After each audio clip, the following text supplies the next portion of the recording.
Hello, this is Ashish. Welcome to the news with NDTV.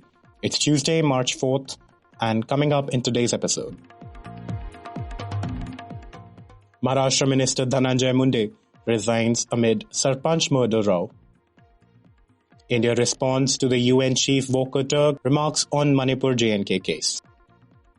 Indian woman executed in UAE for death of an infant. And Donald Trump tariffs come into effect and the dragon retaliates. Dhananjay Munde's resignation as Maharashtra minister marks a significant turning point in the fallout from the Masajog Sarpanch's brutal murder on December 9th, a case that exposed dark nexus between the crime and the politics, overshadowing rural development in the state. Santosh Deshmukh, the Sarpanch of Masajog village in Beed, was tortured and murdered on December 9th. The investigation revealed that the 45-year-old had tried to stop an extortion attempt targeting a windmill energy firm operating in the region. In a post made on X, Mr. Munde said it has been his firm demand that the accused in the Sarpanch's murder case gets the hardest punishment. To quote him, "Seeing the photos that surfaced yesterday, I was deeply saddened. The investigation into this matter has been completed and the charge sheet has been filed in the court. Also, a judicial inquiry is proposed," end quote. The NCP leader said he had heard his, quote, inner self to take this decision. He said his health has also not been well and the doctor had advised him to undergo treatment soon. Mr. Fadnavis told the media that he had accepted Mr. Munde's resignation and had forwarded to the governor C.P. Radhakrishnan. According to sources, the missive from Mr. Fadnavis came after a meeting with the Deputy Chief Minister Ajit Pawar to discuss the political fallout of a charge sheet that was filed in the Sarpanch's murder case and what investigation revealed about Karad's alleged role. 49-year-old Dhananjay Munde is an MLA from Ajit Pawar's NCP and represents Beed's Parli seat in the assembly. The nephew of BJP veteran, the late Gopinath Munde, Dhananjay Munde is a cousin of Maharashtra Minister Pankaja Munde. Dhananjay Munde joined the NCP in 2013 when the Sharad Pawar-led party split in 2023. He sided with Ajit Pawar. In the past, he has served the leader of the opposition in the Legislative Council and a state minister in the Uddhav Thackeray's government. Santosh Deshmukh, the 45-year-old Sarpanch from Masajog village in Beed, was abducted, tortured and murdered on December 9 after he tried to stop an extortion attempt targeting an energy company, the investigation has revealed. Crime Investigation Department of State filed a 1,200-page charge sheet in the district court on February 27th. 3 cases relating to the Sarpanch's murder, attempt to extort money from Avada company, and an assault on the security guard of the firm have been registered. The stringent Maharashtra Control of Organized Crime Act has been invoked against the 8 accused. 7 have been arrested and 1 is on the run. Among the arrested accused is Karad, a close aide of Dhananjay Munde, building pressure on the state government to act against the minister. Deshmukh was abducted by the 6 men in an SUV on December 9th at Dongaon Toll Plaza and taken towards Kaj Taluka. He was found unconscious at Detnashawar towards Nandur Ghat Road that evening. He was rushed to a hospital where he was declared dead later on. According to the police officials, he was beaten up for over 2 hours with a gas pipe and an iron rod, wooden stakes and some other sharp objects. The police have said in the charge sheet that Santosh Deshmukh was tortured before being killed and the assailants recorded 15 videos, clicked 8 photographs and even made 2 video calls to document the brutality. In one of the videos mentioned in the charge sheets, 5 accused are seen thrashing Mr. Deshmukh with white pipe and wooden stick and kicking him and punching him. The video shows Deshmukh in a half-naked condition and in another where the accused is urinating on him and he's bleeding profusely, as the charge sheet says. India has responded strongly to the UN Human Rights Chief Volker Turk's remarks on Kashmir and Manipur. Arindam Bagchi, India's prominent representative of the UN, addressed the Human Rights Council session, saying the world's largest democracy continues to be healthy, vibrant and a pluralist society, to quote him. Addressing to the 58th regular session of the Human Rights Council, Bagchi, India's permanent representative to the UN in Geneva, said, and I quote him, "As India was mentioned by name, Let me begin by emphasizing that the world's largest democracy continues to be healthy, vibrant, and a pluralistic society. Unfounded and baseless comments in the update contrast jarringly with the ground realities. The people of India have reportedly proven wrong such misplaced concerns about us, and we urge a better understanding of India and our civilization ethos of diversity and openness, which continues to define our robust and often cacophonous civic space. End quote. Referring to the successful conduct of the assembly polls in Jammu and Kashmir, Mr. Bakshi said, quote, "Nothing illustrates this divergence more than the passing reference of Jammu and Kashmir. Ironically, in a year that stood out for the region's improving peace and inclusive progress, be the large turnout in the provincial elections, the booming tourism, or the rapid development pace. Clearly, the global update needs a genuine update." End quote. In his global update during the session of the Human Rights Council, Turk mentioned India and referred to the situation in Manipur and Kashmir. He called for a, quote, "stepped-up effort to address the violence and displacement in Manipur. These efforts," he said, "must be based on dialogue, peace-building, and human rights." The UN rights chief also said, and I quote him, "Concerned by the use of the restrictive laws and harassment against human rights defenders and independent journalists, resulting in arbitrary detention and a diminished civic space, including in Kashmir. India's democracy and institutions have been its greatest strength, underpinning its diversity and development. Democracy requires constant nurturing of participation and inclusiveness at all levels of society." End quote. An Indian woman, Shahzadi Khan, who was facing a death sentence in the United Arab Emirates, has been executed. The foreign minister informed the Delhi High Court on Monday.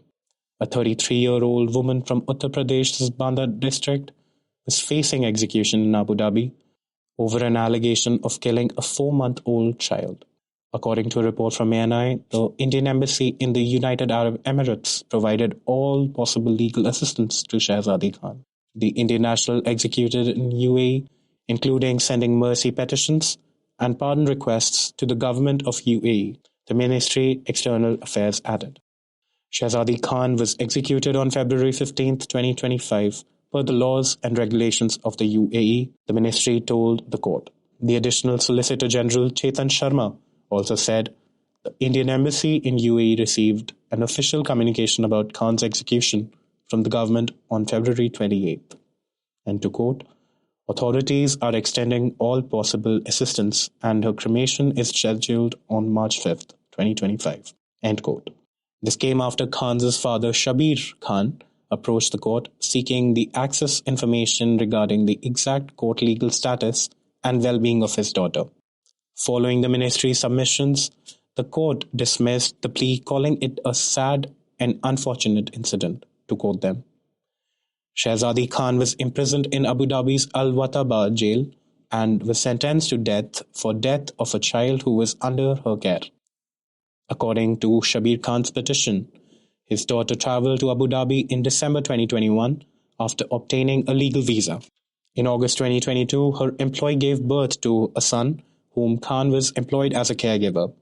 The infant passed away on December 7, 2022, after receiving routine vaccinations. The plea also mentioned a video recording that allegedly showed Khan confessing to the infant's homicide. However, it claimed that the confession was extracted through torture and abuse by her employer and the family. The plea also claimed that the infant's parents refused consent to postmortem and signed an agreement to waive further investigation into the death. The man alleged that while the Indian Embassy did provide his daughter with legal counsel, she was pressured into confessing to homicide and denied her adequate representation. Khan's appeal in September 2023 was dismissed, and the death penalty was upheld on February 28, 2024. Following this, the father filed a new mercy petition in May 2024.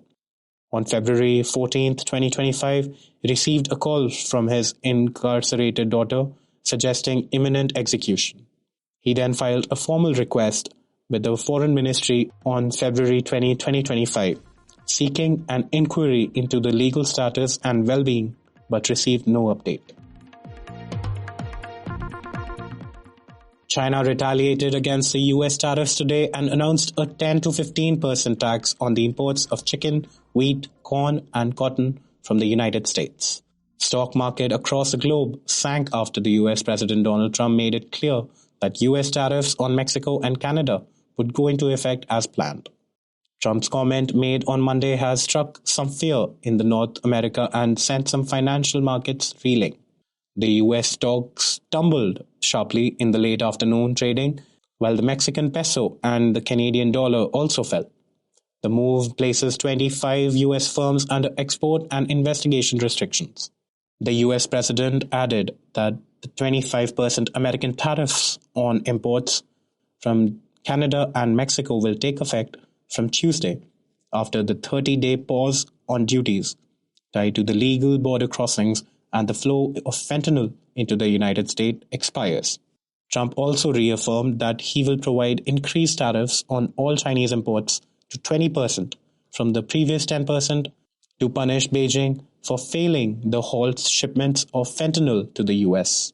China's move came as the US doubled duties on Chinese goods to 20%, along with imposing new 25% tariffs on imports from Mexico and Canada, launching new trade conflicts with the top 3 US trading partners.